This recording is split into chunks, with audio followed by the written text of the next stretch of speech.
ಆದರೆ ನನಗೆ half an hour ಕೊಟ್ಟಿದ್ದಾರೆ. ಅದರೊಳಗೆ ನಾನು 20 ಮಿನಿಟ್ಸ್ ನಾನು ಸಾಕ್ಷಿ ಹೇಳ್ತೇನೆ, 20 ನಿಮಿಷ ದೇವರ ವಾಕ್ಯವನ್ನು ಸಾಕ್ಷಿನೇ. ಓಕೆ, ನಾನು ವಾಕ್ಯ ಹೇಳ್ತಾ ಸಾಕ್ಷಿ ವಾಕ್ಯದಲ್ಲಿ ಓಕೆನಾ? ಓಕೆ, ನನ್ನ ಸಾಕ್ಷಿ ಏನಪ್ಪ ಅಂದರೆ, ನಾನು 2016ರಲ್ಲಿ ನಾನು ದೇವರ ವಿರುದ್ಧ ವ್ಯಕ್ತಿ. ನಾನು ದೇವರ ವಿರುದ್ಧ ವ್ಯಕ್ತಿ. ನನ್ನ ತಾಯಿ ಯೇಸು ಸ್ವಾಮಿನ ನಂಬಿದಳು, ನಾನು ಯೇಸು ಸ್ವಾಮಿನ ನಂಬಲಿದ್ದೆ. ನಾನು ಪಕ್ಕಾ ಹಿಂದೂ ಮರಾಠ. ನನ್ನ ಜೀವನ ಏನೇನಾಯಿತು ಬಹಳ ಕಠಿಣ ಪರಿಸ್ಥಿತಿಯಲ್ಲಿ ನಾನು ಹೋದೆ.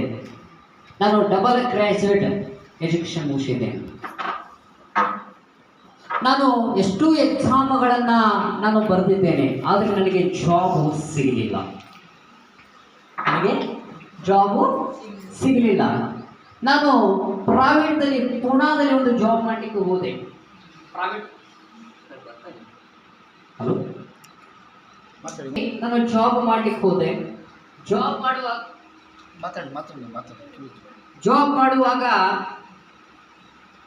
ಅಲ್ಲಿ ಒಂದು ಚರ್ಚ್ ಇತ್ತು.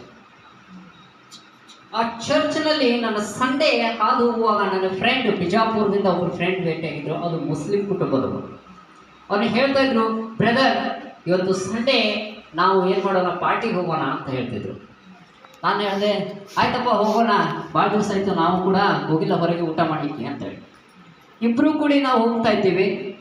ಹೋಗುತ್ತಿರುವಾಗ ಒಂದು ದೊಡ್ಡ ಚರ್ಚು ಅಲ್ಲಿ ಇತ್ತು. ಆ ಚರ್ಚ್ ಇರುವಾಗ ಅಲ್ಲಿ ಕ್ಯಾಂಡಲ್ಗಳನ್ನು ಹಚ್ಚಿದ್ರು. ಕ್ಯಾಂಡಲ್ ಅಂದರೆ ಮೇಣಬತ್ತಿಯನ್ನು ಹಚ್ಚಿದ್ರು. ಆ ಮೇಣಬತ್ತಿ ನೋಡುವಾಗ ನನಗೆ ಏನೋ ಒಂಥರ, ನಾನು ಹೇಳಿದೆ ಅದು ಒಳಗೆ ಹೋಗೋದು ಬೇಡ, ಆದರೆ ಅಟ್ಲೀಸ್ಟ್ ಅದು ಮೇಣಬತ್ತಿ ಯಾವ ಥರ ಮಿಸ್ತಾ ಇದೆಯೋ ಅಂತ ನಾವು ನೋಡ್ಲಿಕ್ಕೆ ಹೋಗಿದ್ದೆ.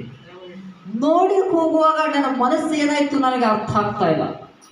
ಆ ಮನಸ್ಸು ನೋಡುವಾಗ ನಾನು ತಿಳ್ಕೊಂಡೆ, ಯಾವುದೋ ದೇವರು ಇರ್ಬೋದು ಬಿಡ್ಬೋದು ನಾವು ಗೊತ್ತಿಲ್ಲ. ಏಕದಮ್ ಅಲ್ಲಿ ಸಿಲುಬೆ ಒಂದಿತ್ತು. ಆ ಸಿಲುಬೆಯಿಂದ ಒಂದು ದೊಡ್ಡ ಬೆಳಕು ನನ್ನ ಜೀವಿತದಲ್ಲಿ ಬಂತು. ಹೊಡಿ ಚಪ್ಪಾಳಿದ್ದೇನೆ. ಅದು ದೊಡ್ಡ ಬೆಳಕು ನನಗೆ ಬಂದಾಗ ನನ್ನ ಜಾಬ್ ಮೇಲೆ ಮುಂಚಾಣೆ ಎದ್ದು ನಾನು ಜಾಬ್ ಹೋಗ್ತಾ ಇದ್ದೆ. ಇಡೀ ರಾತ್ರಿ ಎಲ್ಲ ನಾನು ಮಲ್ಕೊಂಡಿಲ್ಲ. ನನಗೆ ಊಟ ಹೋಗ್ಬೇಕಂದ್ರೆ ಊಟ ಮಾಡೋಕೆ ಆಗ್ತಾ ಇರಲಿಲ್ಲ. ಅವರು ಹೇಳ್ತಾ ಇದ್ರು, ಊಟ ಮಾಡೋಣ ಬ್ರದರ್ ಅಂತ ಹೇಳಿ. ನಾನು ಹೇಳಿದೆ, ಇರ್ಲಿ ಬಿಡೋ, ಊಟ ಏನು ಮಾಡೋದು, ದೇವರಿದ್ರೆ ತೊಗೊಂಡ್ಬರ್ತಾನೆ. ನನ್ನ ಬಾಯಿಂದ ನುಡಿಸ್ಬಿಟ್ರು. ಅಲ್ಲಿ ಒಬ್ರು ಬಂದರು, ಎಲ್ಲ ಭಕ್ತರು ಊಟ ಕೊಡ್ತಾ ಇದ್ರು. ನಾನಂದೆ, ನಾನು ಏನೂ ಹೇಳಿಲ್ಲ ಬಿಟ್ಟಿಲ್ಲ, ಊಟ ಬಂದು ಊಟನೂ ಮಾಡಿದ್ವಿ. ಊಟ ಮಾಡಿ ಅಲ್ಲಿ ಬಿಟ್ಟು ಹೋಗೋಕೆ ಆಗ್ತಾ ಇಲ್ಲ ನನಗೆ ಚರ್ಚಲ್ಲಿ. ಯಾಕಂದ್ರೆ ಅದು ನನಗೆ ಆಕರ್ಷಣೆ ಮಾಡಿದೆ.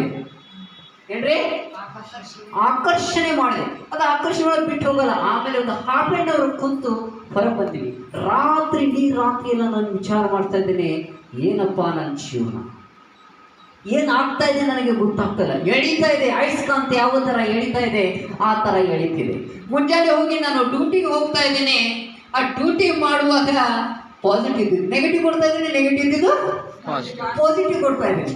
ಆಗ್ತಾ ಇಲ್ಲ ನಾನು ಡ್ಯೂಟಿ ಹೆಂಗೆ ಮಾಡ್ತಾ ಇದ್ದೀನಿ ಅಂತ. ದೊಡ್ಡ ಡಾಕ್ಟರ್ ಬಂದು ಕೇಳ್ತಾ ಇದ್ದಾರೆ, ಪೇಷೆಂಟ್ಗಳಿಗೆ ಏನು ಮಾಡ್ತಾ ಇದ್ದೀಪ್ಪ ನೀನು ಅಂತ. ನಾನು ಒಬ್ಬ ಸೀನಿಯರ್ ಟೆಕ್ನಿಷಿಯನ್ ಆಗಿ ಯಾವ ಥರ ನೀನು ಡ್ಯೂಟಿ ಮಾಡ್ತಾ ಇದೀಯಾ, 1 ವರ್ಷ ರೆಡ್ ಮಾರ್ಕ್ಸ್ ಸುತ್ತ ಬಂದಿಲ್ಲ, ಇದೇ ಯಾಕೆ ಈ ಥರ ಆಯಿತು? ಅವ್ರು ಏನು ಕೇಳ್ತಾ ಇದ್ದಾರೆ, ಯಾವ ಹುಡುಗಿ ಚಕ್ಕರ್ನಲ್ಲಿ ಬಿದ್ದಿದ್ಯಾ ಅಂತ ಕೇಳಿದ್ರು. ಏನ್ರಿ, ಯಾವ ಹುಡುಗಿ ಚಕ್ಕರ್ನಲ್ಲಿ ಬಿದ್ದಿದೆಪ್ಪ, ಯಾಕೆ ಇವತ್ತು ಈ ಥರ ಮಾಡ್ತಾ ಇದೀಯಾ ಅಂತ. ಸರ್ ನನಗೆ ಏನು ಗೊತ್ತಾಗ್ತಲ್ಲ, ಮತ್ತೆ ಡ್ಯೂಟಿ ಮಾಡಬೇಡ, ಆರಾಮ್ ಹೋಗು, ಒಂದು 4 ದಿವಸ ರೆಸ್ಟ್ ಮಾಡು ಊರಲ್ಲಿ, ತಾಯಿ ತಂದೆ ನೆನಪು ಬರ್ತಾ ಇದೆ ಅಂತ ಕೇಳಿದ್ರು. ನಾನು ತಾಯಿ ತಂದದ್ದು ಏನು ನೆನಪು ಬರ್ತಾ ಇಲ್ಲ, ನಾನು ಏನು ಮಾಡ್ತಾ ಇದ್ದೀನಿ ನನಗೆ ಅರ್ಥ ಆಗ್ತಾ ಇಲ್ಲ.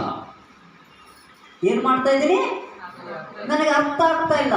ಅರ್ಥ ಆಗಲಿಲ್ಲ ಅಂದರೆ ಅವಾಗ ಹೇಳಿದ್ರು, ನೀನು ಒಂದು 4 ದಿವಸ ಊರು ಬಿಟ್ಟು ಹೋಗು, ಮನೆ ನೀರು ಅಂತ ಹೇಳಿದ್ರು. ಅವಾಗ ನಾನು ವಿಚಾರ ಮಾಡಿದೆ. ಸಡನ್ಲಿ ನಾನು ರೂಮಿಗೆ ಹೋಗುತ್ತಿರುವಾಗ ಆ ಸ್ಟೆಪ್ನಲ್ಲಿ ಇಳುವಾಗ ನಾನು ಸಬ್ ಕಾನ್ಷಿಯಸ್ ಆಗಿ ಫೆಲ್ ಡೌನ್ ಆಗಿಬಿಟ್ಟೆ, ಬಿದ್ದೆ ನಾನು ಅಲ್ಲಿ. ಅಲ್ಲಿ ಬೀಳುವಾಗ ನನಗೆ ಏನಾಗಿದೆ ಗೊತ್ತಿಲ್ಲ, ಪೂರ್ತಿ BP ಲೋ ಆಗಿತ್ತು ನನಗೆ. ಏನ್ರಿ, ಪೂರ್ತಿ BP ಲೋ ಆಗಿತ್ತು. ಡಾಕ್ಟರ್ ಎಲ್ಲ ನನ್ನ ಗ್ಲೂಕೋಸ್ ಹಚ್ಕೊಂಡ್ರು, ಎಬ್ಸಿದ್ರು. ಅವ್ರಿಗೆ ಹೇಳಿದ್ರು, ನೋಡಪ್ಪ ನೀನು ಡ್ಯೂಟಿ ಇನ್ನೂ ಮಾಡ್ತಿರ್ಬೋದು, ಆದರೆ ನಿನ್ನ ಜೀವ ಮೊದಲು ಕಾಯ್ಕೊ ಅಂತ ಹೇಳಿ. ಯಾಕಂದರೆ ನಾನು ಪೂನಾದಲ್ಲಿದ್ದೆ. ಎಲ್ಲಿದ್ದೆ ನಾನು? ಪೂನಾದಲ್ಲಿ. ಕರ್ನಾಟಕ ನನ್ನ ಬೆಳಗಾವದಲ್ಲಿ ನಮ್ಮ ಪಪ್ಪಾರ್ ಇದ್ರು, ಅವ್ರು ಗೌರ್ಮೆಂಟ್ ಜಾಬ್ ಸರ್ವೆಂಟು. ಆಮೇಲೆ ನಾನು ಬಂದು ಅವ್ರು ಹೇಳಿದೆ, ಸರ್ ನಾನು ಹೋಗಲ್ಲ, ನನಗೆ ಹೋಗಕ್ಕೆ ಮನಸ್ಸಿಲ್ಲ ಅಂತ. ಇಲ್ಲಪ್ಪ ನೀನು ಹೋಗು, ಸುಮ್ಮನೆ ನಮ್ಮ ಪೇಷೆಂಟ್ಗಳಿಗೆ ನಾನು ಏನು ಮಾಡ್ತೀಯ, ಎಲ್ಲರೂ ಡೆತ್ ಬಿತ್ತು ಆಗ್ತಂದ್ರೆ ನಮ್ಮದು ಹಾಸ್ಪಿಟಲ್ ಹೆಸರು ಖರಾಬ್ ಆಗ್ತದೆ ಅಂತೇಳಿ. ಅವಾಗ ವಿಚಾರ ಮಾಡುವಾಗ ಆಯ್ತಪ್ಪ ಅಂತ ಹೇಳಿದ್ರು. ನನಗೆ 3 ತಿಂಗಳು ಪೇಮೆಂಟ್ ಕೊಟ್ಟರು. ಆ ಪೇಮೆಂಟ್ ಒಳಗೆ ನಾನು ಒಂದು ಮೊಬೈಲ್ ತೊಗೊಂಡಿದ್ದೆ, ಮತ್ತು ನಮ್ಮ ತಂಗಿಗೆ ನಮ್ಮ ತಮ್ಮರಿಗೆ ಡ್ರೆಸ್ಸನ್ನು ತೊಗೊಂಡಿದ್ದೆ, ಬ್ಯಾಗ್ ತೊಗೊಂಡಿದ್ದೆ. ಅದೆಲ್ಲ ತುಂಬಿಕೊಂಡು ಎಲ್ಲಿ ಬಂದೆ? ರೈಲ್ವೆ ಸ್ಟೇಷನ್ಗೆ ಬಂದೆ. ರೈಲ್ವೆ ಸ್ಟೇಷನ್ ಬರುವಾಗ ಒಬ್ಬರು ಫ್ರೆಂಡ್ ನನಗೆ ಭೇಟಿಯಾಗಿದ್ದರು. ಅವ್ರು ಮರಾಠಿ ಮಾತಾಡ್ತಿರುವಾಗ ನಾನು ಹೇಳಿದೆ, ಅವ್ರೇನು ಹೇಳಿದ್ರು, ರಾತ್ರಿ 8:30ಗೆ ಟ್ರೈನ್ ಇದೆಪ್ಪ, ಊಟ ಮಾಡಿ ಆರಾಮ್ ಹೋಗೋಣ ಅಂತೇಳಿ.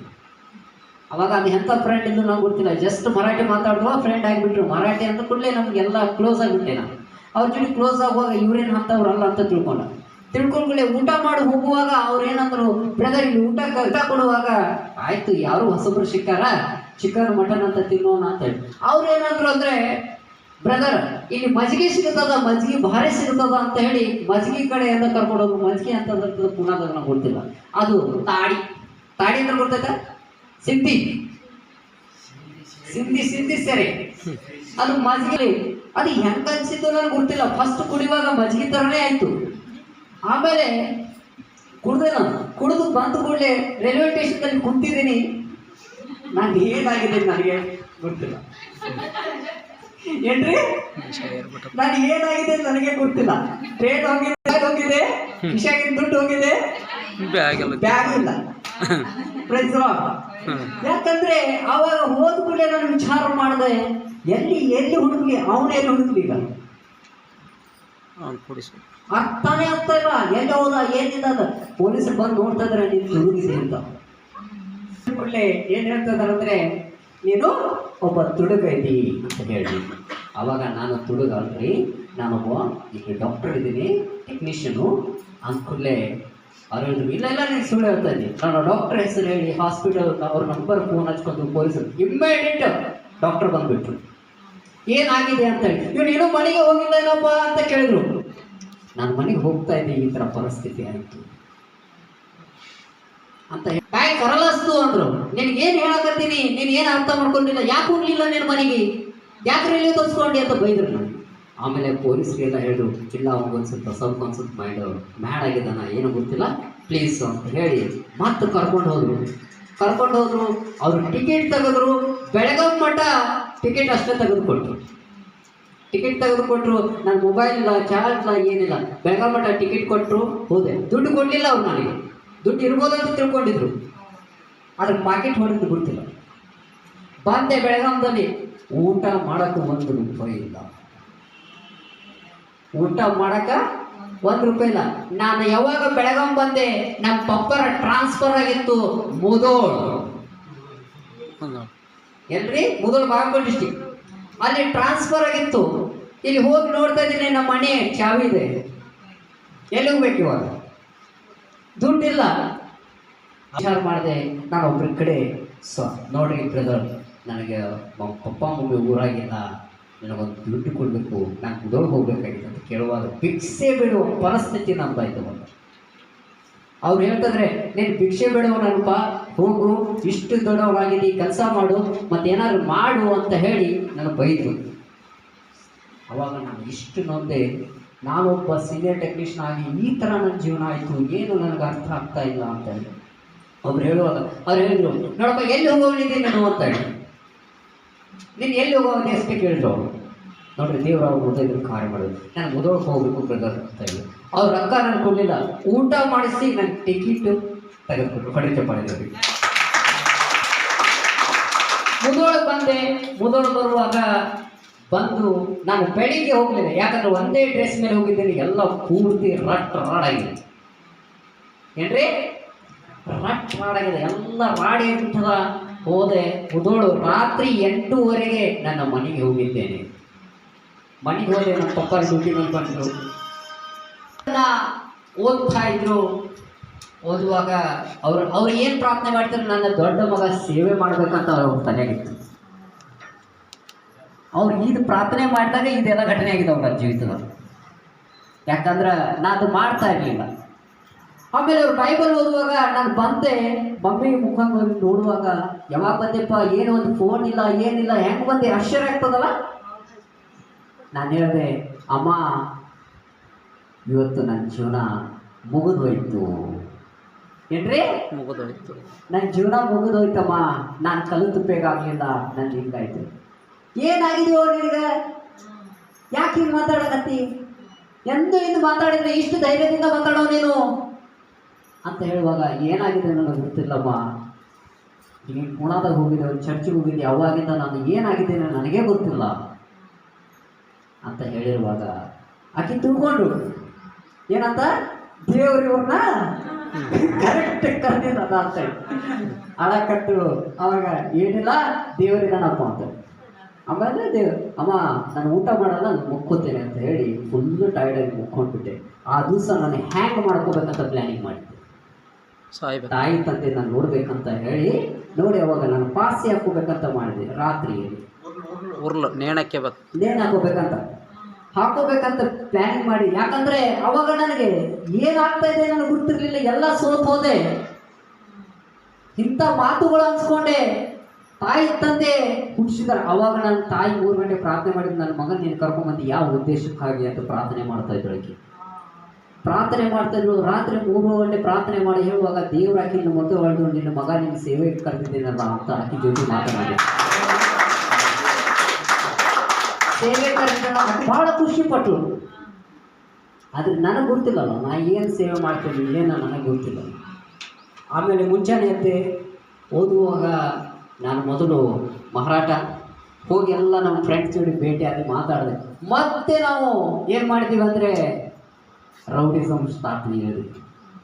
ರೌಡಿಸಮ್ ಸ್ಟಾರ್ಟ್ ಮಾಡಕತ್ತೆ, ಎಲ್ಲ ಜಾಬ್ ಬಿಟ್ಟೆ, ಎಲ್ಲ ಬಿಟ್ಟೆ, ಮತ್ತೆ ರೌಡಿಸಮ್ ಮಾಡಕತ್ತೆ, ಡ್ರೈವಿಂಗ್ ಮಾಡಕತ್ತ, ಎಲ್ಲ ಮಾಡಕತ್ತ.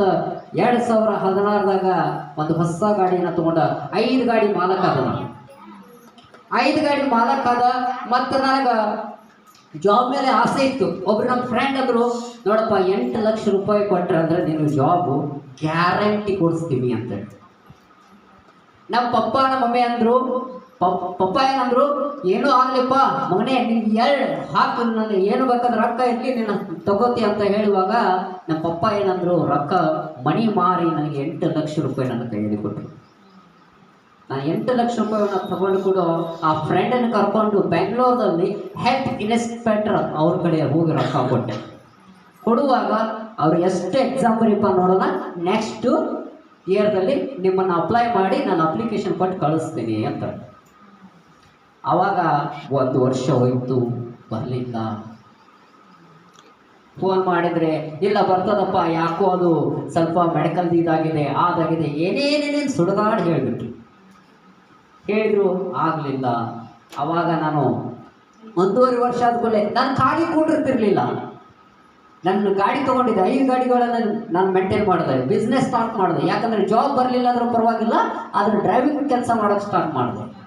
ಡ್ರೈವಿಂಗ್ ಕೆಲಸ ಮಾಡ್ತಾ ಮಾಡ್ತಾ ನನ್ನ ದೇವ್ರ ಬಗ್ಗೆ ಗೊತ್ತಿರಲಿಲ್ಲ. ನಾನು ಪಾಸ್ಟರ್ಗಳನ್ನು ಪಡೆಯಕತ್ತೆ.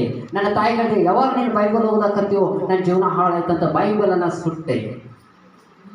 ಏನ್ರಿ, ಯಾಕೆ ಹೇಳ್ರಿ, ನಮ್ಮ ಹಿಂದೂ ಕುಟುಂಬ ಇಷ್ಟು ಶಿವಾದೇವರು, ನಮ್ಮ ಗಣಪತಿ, ಹಾಗೆ ಹೀಗೆ ಎಲ್ಲ ಹೇಳ್ಕೊಂಡು ನನ್ನ ತಾಯಿ ಹೇಳಿದೆ, ಇದೇನು ತೊಗೊಂಡು ಇದೇನು ಮಾಡ್ತಿ, ಈ ಪುಸ್ತಕ ಯಾವಾಗ ನೋಡ್ರಿ ನಿನ್ನ ಕೈಯಾಗ ಇರ್ತದ, ಇದೇನು ಅಂತ ಹೇಳಿದೆ.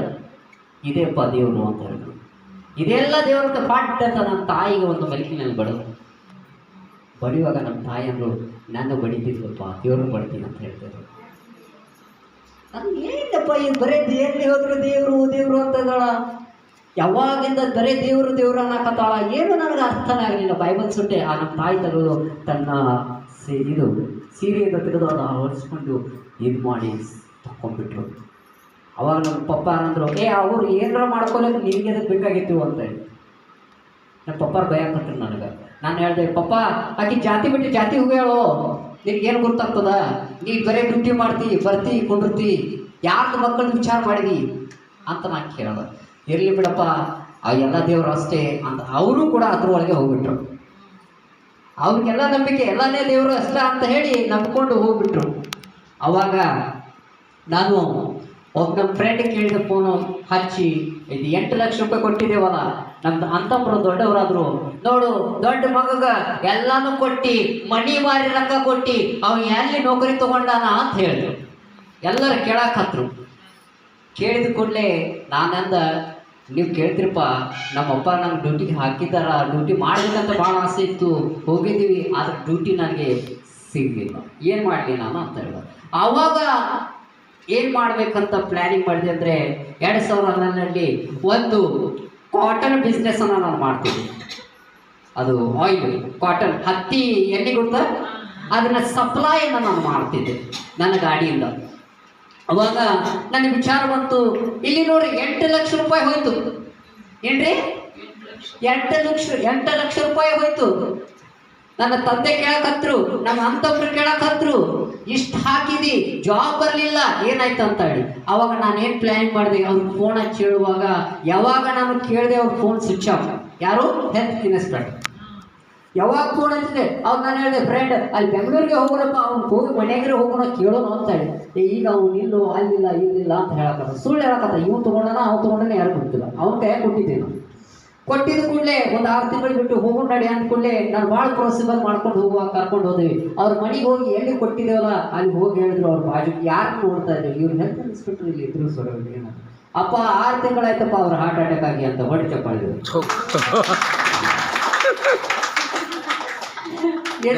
ಹಾರ್ಟ್ ಅಟ್ಯಾಕ್ ಆಗಿ ಹೋಗ್ಬಿಟ್ಟು 8 ಲಕ್ಷ ರೂಪಾಯಿ. ನೋಡಿ ನಾನು ಕರ್ವಿಕಿನೇ ಈ ಥರ ಇದೆ ಅದು. ಆಮೇಲೆ ಅಲ್ಲಿಂದ ಬಂದೆ, ಒಂದೇ ಡಿಸೈಡ್ ಮಾಡಿದೆ, ನನ್ನ ಕಾಟನ್ಗಳನ್ನು, ಅದು ಪಾಯ್ಸನ್ ಇರ್ತದ, ಅದು ಎಣ್ಣೆ, ಆ ಎಣ್ಣೆನ ನನ್ನ ತಾಯಿ ತಂದೆಗೆ ಫುಲ್ ಆ ದಿವಸ ಪಾರ್ಟಿಯನ್ನು ಕೊಟ್ಟಿದ್ದೀನಿ. ಮಟನ್ ಚಿಕನ್ ಎಲ್ಲ ತಿನ್ನಿಸಿ ನನ್ನ ತಾಯಿ ತಂದೆಗೆ ನನ್ನ ತಮ್ಮಂದ್ರಿಗೆ ಎಲ್ಲರನ್ನು ಭೇಟಿ ಮಾಡಿಸಿ ರಾತ್ರಿ ಎಲ್ಲ ನಮ್ಮ ಊರನ್ನು ಸುತ್ತಾಡಿದ್ದೀನಿ. ನಾನು ಎಲ್ಲ ಊರನ್ನು ಸುತ್ತಾಡಿ ನನ್ನ ಗಾಡಿಯ ಪೆಟ್ರೋಲ್, ಡೀಸೆಲ್ ಎಲ್ಲವನ್ನ ಬ್ಲಾಕ್ ಮಾಡಿಬಿಟ್ಟಿದ್ದೀನಿ. ಯಾಕೆ ಹೇಳ್ರಿ, ನನಗೆ ಉಳಿಸ್ತಾರಂತ ಗ್ಯಾರಂಟಿ ಇತ್ತು, ನಾನು ಮೆಡಿಕಲ್ ಸ್ಟೂಡೆಂಟ್. ಆಮೇಲೆ ಅವಾಗ ಎಲ್ಲ ಸುತ್ತಾಡಿ 3 ಗಂಟೆಗೆ ನಾನು ಹತ್ತಿಯ ಎಣ್ಣೆಯನ್ನು ರಾತ್ರಿ ಲೈಟ್ ಬಂದ್ ಮಾಡಿ, ಇದು ಹತ್ತಿ ಎಣ್ಣೆ ಅದ, ಇದು ಬ್ಲಾಕ್ ತೆಗೆದಿದ್ದೀನಿ, ಮಕ್ಕೊಂಡಿನಿ, ನಿದ್ದೆ ಹತ್ತಿದಂಗೆ ಇದೇ ನೀರು ಅಂತೇಳಿ ಗಟ್ ಗಟ್ ಗಟ್ ಗಟ್ ಗಟ್ ನೀರನ್ನು ಕುಡ್ದಂಗೆ ಕುಡಿದು ಬಿಟ್ಟಿದ್ದೀನಿ. ನನಗೆ ಏನೂ ಆಗಲಿಲ್ಲ. ನಾನು ಬೇರೆ ರೂಮ್ದಲ್ಲಿದ್ದೆ, ಏನೂ ಆಗಲಿಲ್ಲ. ಏನಾಗಲಿಲ್ಲ, ಒಂದು ಅರ್ಧ ಗಂಟೆಯಲ್ಲಿ ಏನಾಯ್ತಪ್ಪ ಅಂದ್ರೆ ನನ್ನ ಮೈ ಒಳಗೆ ಪೂರ್ತಿ ಬೆವರು ಬರುವುದು ಚಾಲು ಆಯಿತು. ಬಾತ್ರೂಮ್ಗೆ ಹೋಗುವಾಗ ಸೆಟ್ರ್ ತಗೊಂಡು ಬರುವಾಗ ಅಲ್ಲಿ ನಾನು ಬಿದ್ದುಬಿಟ್ಟೆ. ನನಗೇನಾಯ್ತು ಗೊತ್ತಿಲ್ಲ, ಎಲ್ಲ ಶಕ್ತಿಯನ್ನು ನನಗೆ ಕಳ್ಕೊಂಡೆ. 3 ಗಂಟೆವರೆಗೂ ಹೊರಗೆ ಬಿದ್ದಿದ್ದ ವ್ಯಕ್ತಿ ವಾಕಿಂಗ್ ಹೋಗುವಾಗ ನಮ್ಮ ಫ್ರೆಂಡ್, ಅವ್ರು ನಮ್ಮ ತಮ್ಮನ ಫ್ರೆಂಡ್ ಏನಂತಾರೆ, ಡಾಕ್ಟರು ಏನು ಮಾಡಿದಾನ, ವಿಷ ಕುಡ್ದಿದ್ದಾನ. ವಾಸ್ ಅಂದ್ರೆ ವಾಸನೆ, ಪೂರ್ತಿ ವಾಸನೆ ಹೊಂಟಿತ್ತು. ಹೇಳ್ತಾ ಇದ್ರು, ನಿಮ್ಮ ಅಣ್ಣ ಏನು ಕುಡ್ದಾನ, ವಿಷ ಕುಡ್ದಾನ, ಪ್ಲೀಸ್ ಡಾಕ್ಟರ್ ದವಾಖಾನೆ ಕರ್ಕೊಂಡು ಹೋಗೋಣ ಅಂತೇಳಿ. ನಮ್ಮ ತಮ್ಮರು ಏನು ಮಾಡಿದ್ರು, ಗಾಡಿ ಒಳಗೆ ಹಾಕೊಂಡ್ರು. ಗಾಡಿ ಸ್ಟಾರ್ಟ್ ಆಗ್ತಾ ಇಲ್ಲ. ಯಾಕೆ ಹೇಳ್ರಿ, ಮೊದಲೇ ಅದರ ಪ್ಲಗ್ ಒಂದು ಕಿತ್ತಿದ್ದೀನಿ, ಮತ್ತ ಎಣ್ಣಿದು ಖಾಲಿ. ಯಾಕಂದ್ರೆ ನನಗೆ ಜೋಡವು ಬೇಡಾಗಿತ್ತು. ಬೇಡ ಆಗುವಾಗ ಅವಾಗ ನನ್ನ ತಾಯಿ ಹೇಳಿದ್ರು, ಏನೋ ಮಾಡಪ್ಪ, ಕರ್ಕೊಂಡು ಹೋಗ್ರು ನಡೋಣ ಅಂತೇಳಿ. ಒಂದು ಆ ಗಾಡಿ ತಗೊಂಡು ನಮ್ಮ ತಮ್ಮ ಡ್ರೈವಿಂಗ್ ಮಾಡ್ತಾ, ಅದು ಚಾಲು ಆಗಲಿಲ್ಲ. ಒಂದು 4-5 ಮಂದಿ ಅವ್ರ ಫ್ರೆಂಡ್ ತಗೊಂಡು ಗಾಡಿ 1 ಕಿಲೋಮೀಟರ್ ದುಗಿಸ್ಕೊಂಡು ನನ್ನ ಹಾಸ್ಪಿಟಲ್ ಕರ್ಕೊಂಡು ಹೋಗಿದ್ದಾರೆ. ಎಲ್ರಿ 1 ಕಿಲೋಮೀಟರ್ ಹಾಸ್ಪಿಟಲ್ ಕರ್ಕೊಂಡು ಹೋಗಿರೋ ಡಾಕ್ಟರ್ ಹೇಳ್ತಾರೆ, ನೋ ಮೋರ್ ಹೀಸ್ ಡೈ. ಏನ್ರಿ ಏನ್ ಹೇಳ್ತಾನೆ, ಏನು ನೀವು ನಿರೀಕ್ಷೆ ಇಡಬೇಡ್ರಿ, ಇವನು ಸತ್ಯದಾನ ತಗೊಂಡು ಹೋಗ್ರಿ. ಪಾಯ್ಸನ್ ಯಾಕೆ ಕೊಡ್ದಾನ, ಮತ್ ಪೊಲೀಸ್ ಕೇಸ್, ಯಾವ ಹುಡುಗಿ ಲಪಡ ಮಾಡಿದ್ದಾನ ಮತ್ತು ಅದ್ರ ಮೇಲೆ. ನನ್ನ ತಾಯಿ ಅಂದ್ರು, ಇಲ್ಲ ರೀ, ಏನೋ ಒಂದು ಮಾನಸಿಕ ಮಾಡ್ಕೊಂಡ್ರೆ ಅದಕ್ಕೆ ಕೊಡ್ದಾನ. ಇಲ್ಲ ಇಲ್ಲ ಇಲ್ಲ, ಪೊಲೀಸ್ ಕಂಪ್ಲೇಂಟ್ ಕೊಟ್ಟು ಪೊಲೀಸ್ ಸ್ಟೇಷನ್ದಾಗ ತೊಗೊಂಡು ಆಮೇಲೆ ಹಾಸ್ಪಿಟಲ್ ಕರ್ಕೊಂಡು ಹೋಗ್ರಿ. ಆ ಡಾಕ್ಟರ್ ಹೇಳಿದ್ರು, ಮುಂದೆ ಹಾಸ್ಪಿಟಲ್ ಕರ್ಕೊಂಡು ಹೋಗ್ಬೇಕಾದ್ರೆ ಒಂದು ಘಟಪ್ರಭಾದಲ್ಲಿ KG ಹಾಸ್ಪಿಟಲ್ ಅಂತ ಇರ್ತದ, ಅಲ್ಲಿ ಕರ್ಕೊಂಡು ಹೋಗುವಾಗ ಒಂದು ದೊಡ್ಡ ಮಿಷನ್ ಅದ. ಹೋಗಿ ಒಂದು ತಾಸನ್ನ ಎಷ್ಟು ಯಾವಾಗ ಕುಡ್ದಾನ್ರಿ, ನಮ್ಮ ತಾಯಿ ಸುಳ್ಳು ಹೇಳಿದ್ರು, 1 ತಾಸು ಆಗೋದು, 2 ತಾಸು ಕುಡಿದು ಗೊತ್ತಿಲ್ಲ, ರಾತ್ರಿ ಕುಡಿದಿರ್ಬೋದು ನಂಗೆ ಗೊತ್ತಿಲ್ಲ. ನಾವು ಬೇರೆ ರೂಮ್ಗೆ ಇರ್ತೀವಿ, ಅವ್ರು ಬೇರೆ ರೂಮ್ಗೆ ಇರ್ತೀವಿ, ಅವ್ರು ಸ್ಟಡಿ ಮಾಡಕ್ಕೆ ಅಲ್ಲಿ ಬೇರೆ ರೂಮ್ಗೆ ಇರ್ತಿದ್ದ ಅಂತ ಹೇಳಿ ಬಿಟ್ಟರು. ಡಾಕ್ಟರ್ ಹೇಳಿದ್ರು, ಎಲ್ಲ ಮೈಯಲ್ಲಿ 2 ಕಿಡ್ನಿ ಫೇಲ್ ಆಗಿದೆ, ಇವನು ಉಳಿದಿಲ್ಲ ಅಂತ ಹೇಳ್ತಿದ್ರು. KH ಹಾಸ್ಪಿಟಲ್ನಲ್ಲಿ ಕರ್ಕೊಂಡು ಹೋಗುವಾಗ ದೊಡ್ಡ ಮಿಷಿನ್ ಅದ, ಆ ಮಿಷಿನ್ದಾಗ ಒಂದು ಚೆಕ್ ಮಾಡ್ರಿ, ಒಂದು 15 ನಿಮಿಷ 1 ಲಕ್ಷ ತಗೊಳ್ತಾರ ಅವರು, ಅದು ತೆಗಿಬಹುದು ಅಂತ ಹೇಳಿ, ತೆಗಿಬಹುದು ಅಂತ. ನಮ್ಮ ತಾಯಿಯ ನಿರೀಕ್ಷೆ ಪ್ರಾರ್ಥನೆ ಮಾಡ್ತಾ ಇದ್ರು, ಕರ್ಕೊಂಡು ಹೋದ್ರು ಆ ಗಾಡಿ ಮೇಲೆ. ಆ ಕರ್ಕೊಂಡು ಹೋಗುವಾಗ ಆ ಮಿಷನ್ ನಲ್ಲಿ ಹಿಂಗೆ ಹಾಕ್ತಾ ಇದಾರೆ, ಅದು ಹಾಕುವಾಗ ರೆಡ್ ಸಿಗ್ನಲ್ ಹೊಡ್ಯಾಕೈತಿ. ಏನ್ರಿ ರೆಡ್ ಸಿಗ್ನಲ್ ಅಂದ್ರೆ ಹೋಗ್ಯದ ಅಂತ. ಹೋಗದ ಇರುವಾಗ ಆ ಡಾಕ್ಟರ್ ಏನಾದ್ರು ಮತ್ತೆ ಮುಂದೆ ಬರೆದು ಕೊಟ್ರು, ಇಲ್ಲ ಹೋಗದ ಅಂತ ಕೂಡಲೇ ಇನ್ನು ಬರೆದು ಕೊಡೋದು ಏನಿಲ್ಲ, ಇದು ಪೊಲೀಸ್ ಕಂಪ್ಲೇಂಟ್ ಮಾಡ್ರಿ, ಬೆಳಗಾವ್ ಕೇಸ್ ಬರೆದು ಕೊಟ್ರು. ಕನ್ಸಲ್ಟ್ ಆಗಿ ಪೊಲೀಸ್ ಸ್ಟೇಷನ್ದಿಂದ ಕನ್ಸಲ್ಟ್ ಮಾಡ್ಕೊಂಡು ಮತ್ತು KL ಹಾಸ್ಪಿಟಲ್ ಬೆಳಗಾವ್, KL ಎಷ್ಟು ಮಂದಿ ಕೇಳಿದ್ರಿ, ದೊಡ್ಡ ಹಾಸ್ಪಿಟಲ್ ಅದ.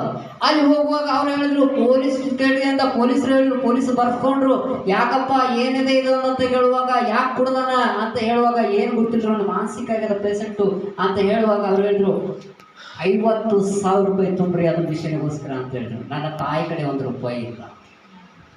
ಏನ್ರಿ 50,000 ನನ್ನ ತಾಯಿ ಕಡೆ 1 ರೂಪಾಯಿ ಇಲ್ಲ. ಎಲ್ಲರೂ ಹೇಳ್ತಾ ಇದ್ರೆ, ಒಬ್ರು ಹೇಳ್ತಾ ಇದ್ರೆ ಹಿರಿಯರು, ರೀ 50,000 ರೂಪಾಯಿ ಏನ್ ದೊಡ್ಡದಲ್ಲ, ಪೇಷಂಟ್ ನೋಡ್ರಿ, ಆ ಉಳಿದ್ರೆ ನೀವು 50 ಯಾಕ 1 ಲಕ್ಷ ರೂಪಾಯಿ ಕೊಡ್ತೀವಿ ಅಂತ ಹೇಳಕತ್ರು ಹಿರಿಯರು ಬಂತ. ಆಮೇಲೆ ಡಾಕ್ಟರ್ ಒಳಗೆ ತಗೋತಾ ಇರಲಿಲ್ಲ. ನನ್ನ ತಾಯಿ ಪ್ರಾರ್ಥನೆ ಸ್ಟಾರ್ಟ್ ಮಾಡಿದ್ರು. ಏನ್ ಪ್ರಾರ್ಥನೆ ಮಾಡಿದ್ರು, ಸ್ವಾಮಿ ನನ್ನ ಮಗ ಉಳಿದ್ರೆ ನಿನ್ನ ಸೇವೆಗೆ ಕಳಿಸ್ತೀನಿ. ಇದು ಒಂದೇ ಪ್ರಾರ್ಥನೆ ಆಗಿ ಹೇಳ್ಕೊತಾ ಇದ್ದೀನಿ. ಒಂದೇ ಪ್ರಾರ್ಥನೆ ಆಗಿ ಮುಖಾಂತರ ಮಾತನಾಡ್ತಾ ಇದ್ರು. ಅದು ಮಾತನಾಡ್ತಾ ಆಮೇಲೆ ಡಾಕ್ಟರ್ ಇದ್ರು, ಆ ಮಿಷನ್ದಲ್ಲಿ ಕರ್ಕೊಂಡು ತಗೊಂಡು ಹಾಕಿಬಿಟ್ರು. ಆ ಮಿಷನ್ದಲ್ಲಿ ಹಾಕುವಾಗ ಅಲ್ಲಿ ಕೂಡ ಏನ್ ಬಂತು, ರೆಡ್ ಸಿಗ್ನಲ್. ನಂಬಿಕೆ ಕಳ್ಕೊಂಡ್ಬಿಟ್ರು. ಅವಾಗ ನನ್ನ ತಾಯಿಗೆ ದೇವರು ಹೇಳ್ತಾ ಇದ್ರೆ, ನಿನ್ನ ಮಗ ಇನ್ನೂ ಜೀವಂತವಾಗಿದ್ದಾನಂತ. ಇಲ್ಲೇ ಡಾಕ್ಟರ್ ಹೇಳ್ತಾದ್ರೆ ಸತ್ಯದಂತ, ನಿನ್ನ ಮಗ ಬದುಕಿದಾನಂತ. ಆಕೆಗೆ ದೇವ್ರ ಮೇಲೆ ನಂಬಿಕೆ ಇತ್ತು. ಲಾಸ್ಟ್ ಅವರು ಡಾಕ್ಟರ್ಗೆ ಕೈ ಬಿಟ್ಟಿದ ಕೂಡಲೇ ಏನಪ್ಪ ಏನಾಗ್ಯದ ಅಂತನೂ ಸ್ವಲ್ಪ ಕಳ್ಕೊಂಡಿದ್ರು. ಆದ್ರೆ ದೇವರಾಗಿ ಹೃದಯ ಒಳಗೆ ಮಾತಾಡ್ತಾನ, ಏನ್ ಹೇಳ್ತಾನ, ನಿನ್ನ ಮಗ ಬದುಕಿದಾನ, ನೀನು ಡಾಕ್ಟರ್ ಹೇಳ್ತಾ ಇದ್ದಾರ, ನೀವು ವಿಚಾರ ಮಾಡಬೇಡ. ಹೋಗಿ ಮೊಣಕಾಲು ಹಾಕಿ ಪ್ರಾರ್ಥನೆ ಸ್ಟಾರ್ಟ್ ಮಾಡಿದ್ರು. ಒಂದು ರೂಮ್ನಲ್ಲಿ ಕೇಳಿ ಪ್ರಾರ್ಥನೆ ಮಾಡುವಾಗ ಡಾಕ್ಟರ್ ತೆಗೆದು ಪೋಸ್ಟ್ ಮಾಡಿ ಕರ್ಕೊಂಡು ಹೋಗ್ತಾರೆ. ಪೋಸ್ಟ್ ಮಾಡಿ ಬರ್ತಾರೆ ಕೊಯ್ಯಾಕ ಪೇಷಂಟ್ನ. ಅವಾಗ ಕೊಯ್ದು ಫಸ್ಟ್ ಮತ್ತು ಸೆಕೆಂಡ್ ಟೇಸ್ನ್ಯಾಗ ಇಟ್ಟಿರ್ತಾರ. ಅವಾಗ 1 ಹೋಗ್ತದೆ 2 ಹೋಗ್ತದ. ಕೊಯ್ಬೇಕಂತ ಬಂದಿರುವಾಗ ನನ್ನ ತಾಯಿ ಎಲ್ಲಿ ಬರ್ತಾರ, ಕೊಯ್ಬೇಡ್ರಿ ನನ್ನ ಪೇಷಂಟ್, ನನ್ನ ಮಗನನ್ನು ಕೊಯ್ಬೇಡ್ರಿ, ಅವ್ನು ಇನ್ನೂ ಜೀವಂತವಾಗಿ, ಹುಚ್ಚಿ ನಡಿ ಆ ಕಡೆ ಅಂತ ಡಾಕ್ಟರ್ ಅವರು. ಪೊಲೀಸರು ತಗೊಂಡ ಹುಚ್ಚಾಗಿದ್ದಾಳೆ, ನಡಿ ಮಗನ ಸಮಾಧಾನ ಅಂತ ಹೇಳಿ.